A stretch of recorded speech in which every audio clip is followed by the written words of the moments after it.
Hey guys, it's Dr. Casperson, and I'm coming to you live. This is my first live YouTube, so we'll see how it goes. I wanted to do some unboxing today. I'm going to unbox this awesome gift from Lube. Lube is a silicone-based lubrication company, and they sell products for sex, but they also have their products used for triathletes and hair. So it's a really nice, clean silicone product that they're kind enough to give me samples for my podcast. So on podcast or on YouTube, leave me a review and then let me know that you left me a review. So Facebook Messenger or any podcast platform or even on the YouTube studio.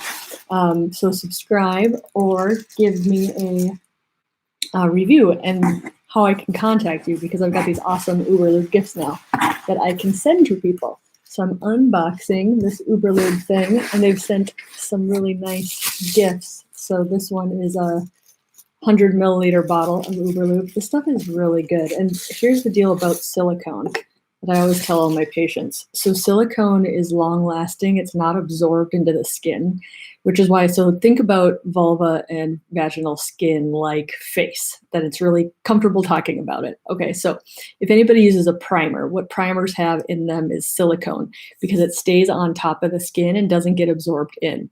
So dry skin, either in the face or in the vulva, will really soak in any water-based lubrication that you're giving it. So we want to do silicone-based, especially in the perimenopausal, postmenopausal vulva, because it tends to be dry, especially if you're not supplementing with estrogen. So those are my tips and tricks for why silicone is awesome. And a lot of women will switch to silicone lube and say, whoa, that's way better, because it lasts a lot longer than like that, I'm going to say it, like crappy KY stuff that you can get at any, at Walgreens, Walmart, wherever they sell lube. It tends to be like a really kind of low quality water-based stuff that's like goopy and tacky.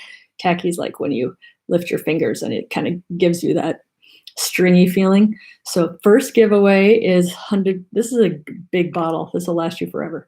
So 100 milliliters Uberlube. That's their first gift they're going to give away. So I have a couple of giveaways, which is really awesome. Second giveaway, oh, this one's cute. It's just the same, but it's going to be a smaller 50 milliliter bottle. You can buy this on Amazon. You can also buy it on uberlube.com. So they're both good options. This one's cute. Look at this little mini Uberlube travel size. So we've got a travel size kit that we can give away. And then this one is a refillable case that you can put little inserts in. So that one's super cute too. So Uberlube, just like the car, a little bit goes a long way. The thing to caution about silicone-based lubes is if you're using silicone made sex toys, that they might not be compatible, and they always say like, don't do it. So you can try it if you want to. If you're like, I'm out of lube, but you can have water-based for the sex toys. But some of the, don't take my word for it, but some of the higher quality silicone-based sex toys don't have a problem with silicone lube. So the other thing for here, I know a lot of doctors and nurse practitioners and PAs listen to my stuff as well. You can contact Uberlube and tell them that you're in the business of helping people with their sex lives.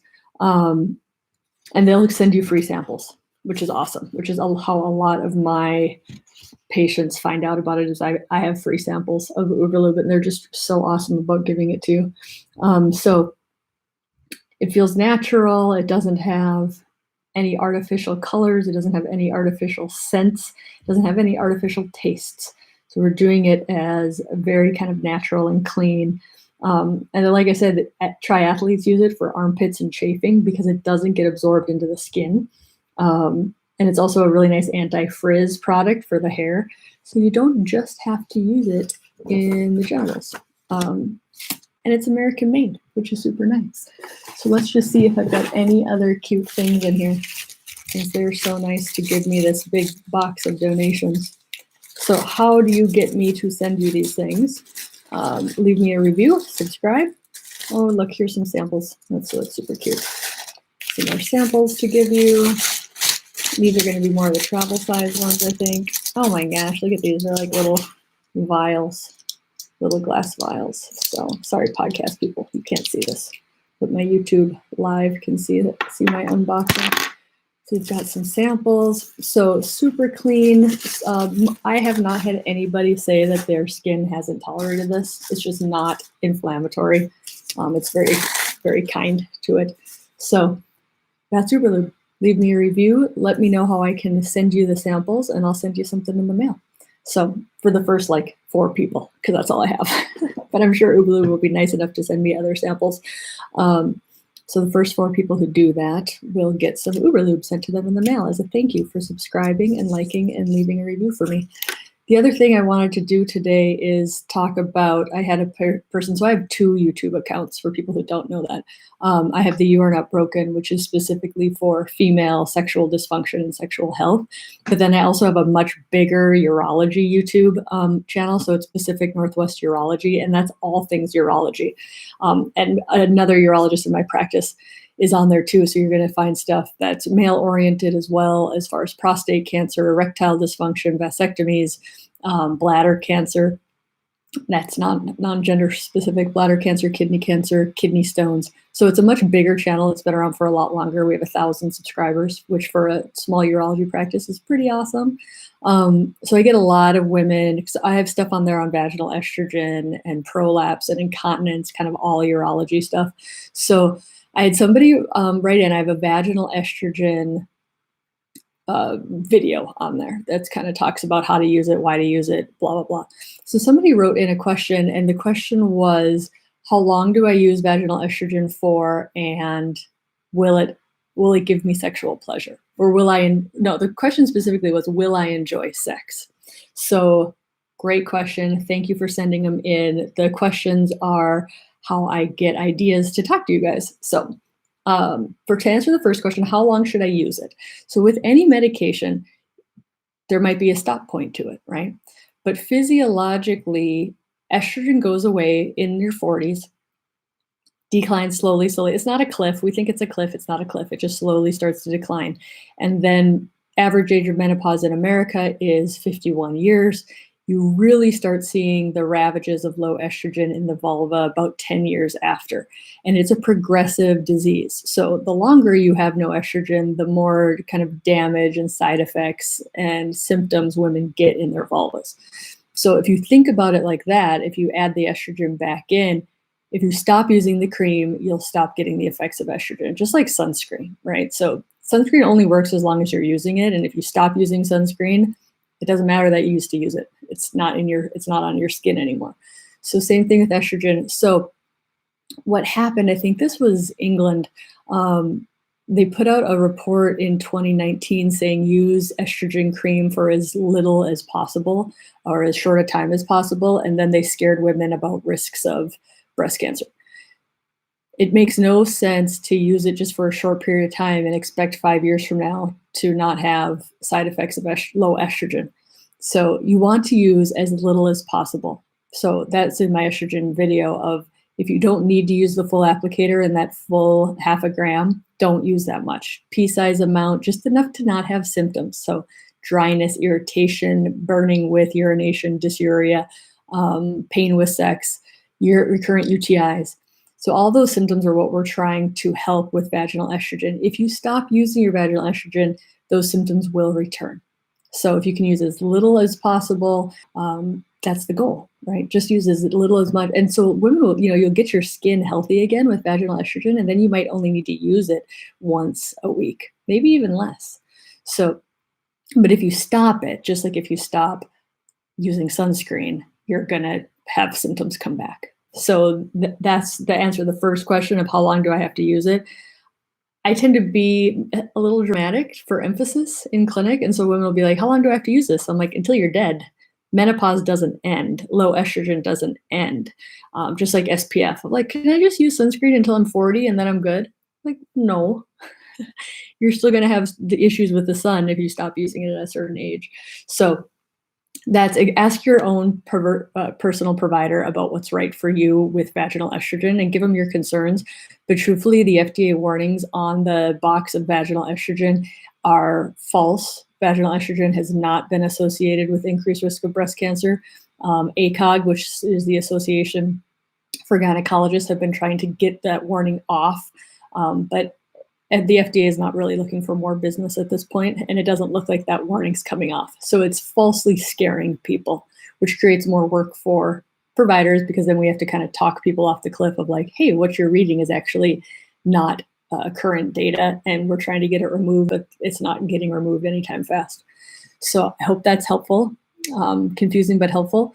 And then the second part of her question was, will I enjoy it? If I use vaginal estrogen, will I enjoy sex? Probably not, is the short answer for that. Probably yes, if you don't enjoy sex because of dryness and irritation of the vulva, which can be directly helped with estrogen.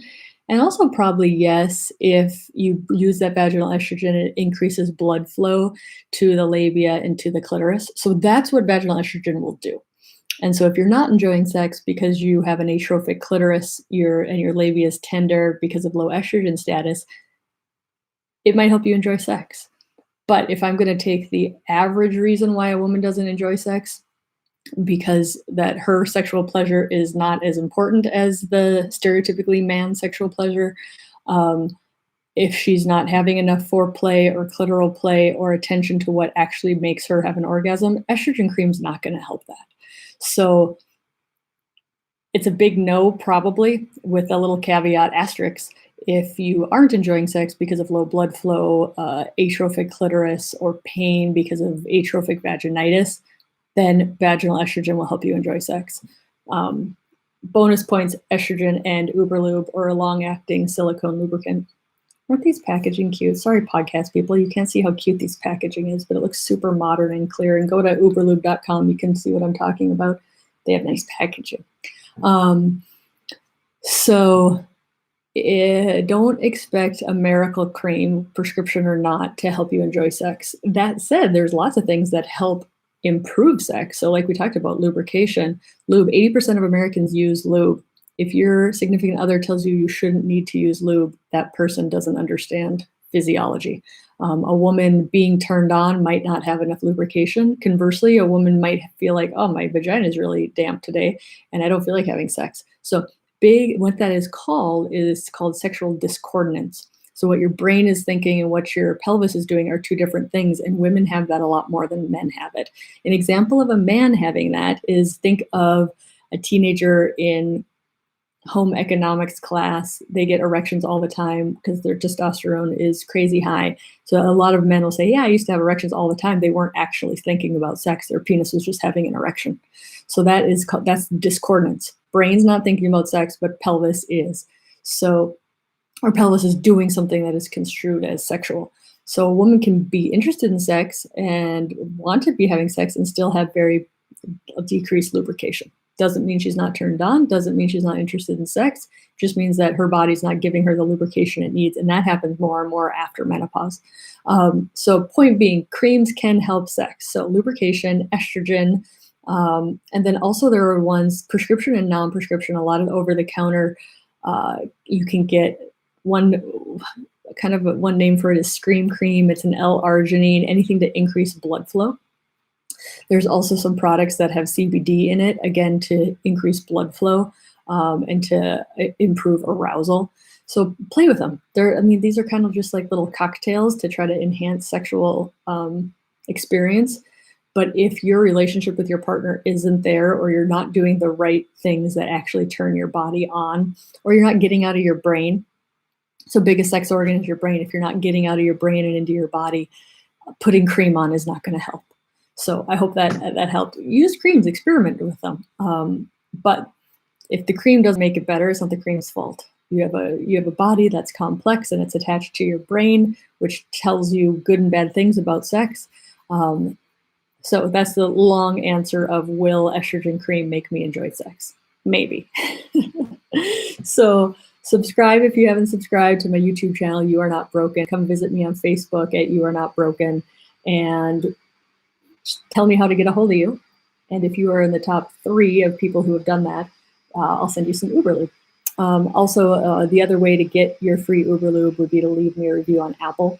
for the podcast, and then let me know you did it and how I can get a hold of you. So leave me a message on You Are Not Broken or on my YouTube channel. So hope that helped. Thank you guys for the help. I'll send lube your way and enjoy your day.